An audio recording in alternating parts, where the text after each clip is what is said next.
기도하겠습니다. 하나님 아버지, 이 아침에 주어지는 주님의 말씀을 깨닫기 원합니다. 성령 하나님 도와주셔서 주님의 음성을 듣게 하여 주시옵소서. 그리고 그 들린 말씀이 오늘의 제 삶의 이정표가 되어 오늘을 살게 하여 주시옵소서. 예수님 이름으로 기도합니다. 오늘 묵상할 말씀은 사도행전 19장 33절로 41절 말씀입니다. 지난 말씀에서 바울이 손으로 만든 신은 우리의 형편을 알지도 보지도 듣지도 못하는 우상이므로 우리는 나를 위해 십자가에 죽으시고 부활하신 예수님을 믿어야 구원을 얻는다라고 했었습니다.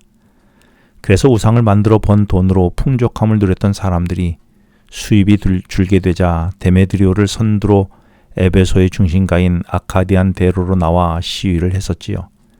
이때 싸움 구경을 좋아하던 사람들의 특성상 대로 주변에 있던 상인들과 수많은 사람들이 거리로 몰려나와 이들의 시위에 참석했었습니다. 마침 그들의 눈에 바울의 동역자인 가이오와 아리스다고를 만나게 되었고 그들을 잡아 대로 끝에 대연극장으로 끌고 갔었습니다.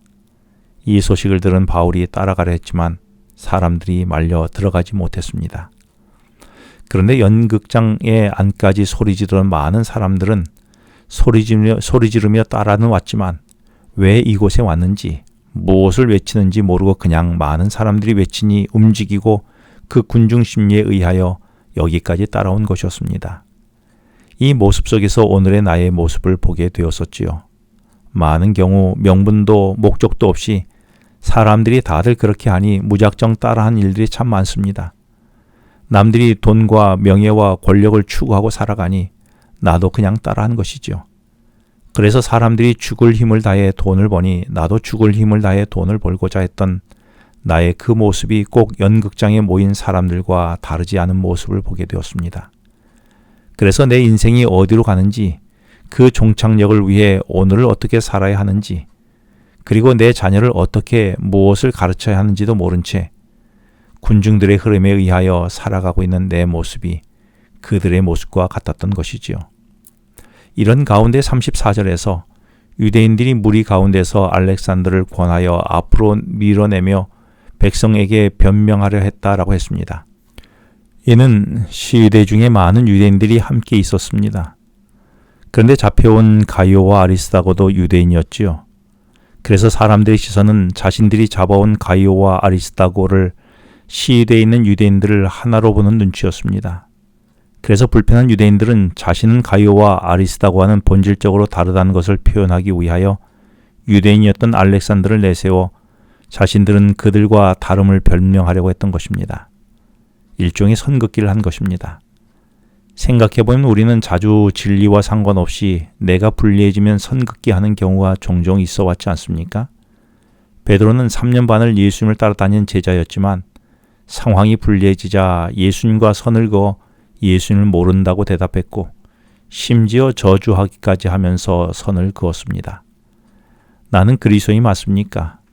그리고 나는 주의 오심을 기다리는 재림 성도가 맞습니까? 그런데 그렇게 말하는 것이 불리할 때에 안 그런 척하며 산 적은 없습니까? 아니 지금도 나는 선을 그어 내가 그리스도임을 드러내야 함에도 굳이 적극적으로 표현하는 것을 나는 부담스러워하지는 않습니까? 그 이유가 무엇입니까? 알렉산더를 내세워 자신이 가이오와 아리스도고와는 다르다고 변명하려 했지만 34절에서 알렉산더도 같은 유대인으로 알고 굳이 변명하거나 옹호하지 말라며 제지당했습니다. 그리고 2시간 동안 소리를 무리들이 외쳤지요. 이때 35절에서 로마에서 파송된 행정 담당 관리인 서기장이 군인들을 이끌고 나가서 잠잠하라고 하니 군중들이 비로소 잠잠해졌습니다. 서기장은 군중들이 자부심을 갖고 신성시 여기는 아테미 숭배를 35절에서 존중해주며 너희는 제우스에게 내려가 우상의 신전지기가 된 줄 누가 모르겠느냐라고 말했습니다. 그러니 2시간 동안이나 소리친 군중들에게 36절에서 경거망동하지 말고 신전지기의 자부심에 걸맞는 행동을 하라는 것이었습니다. 이방신을 위해 살아간 사람도 거기에 걸맞는 행동이 있다면 창조주 하나님을 섬기는 우리는 창조주 하나님을 믿는 신앙으로서의 걸맞는 행동이 있지 않을까요? 그렇다면 예수님을 구주로 믿는 신앙인들의 걸맞는 행동은 무엇이겠습니까? 그래서 나는 그리스도인다운 삶으로 인해 사람들은 나를 그리스도인으로 알아보고 있습니까? 행정관은 소요를 일으킨 군중들에게 37절에서 가이오와 아리스다고가 도둑질한 것도 아니고 너희 신을 비방한 것도 아닌데 왜 잡아왔느냐고 정확한 판단에 의하여 질문합니다. 사실 기별을 외친 것은 바울이었습니다. 그러면서 하는 말은 정말 고발할 것이 있으면 정식 절차를 밟아 고발을 하라고 39절에서 말씀했지요.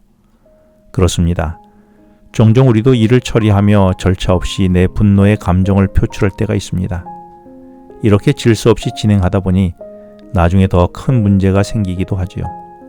절차를 따른다는 것은 좀 느리고 답답해 보일 수 있습니다. 그러나 하나님은 질서의 하나님이십니다.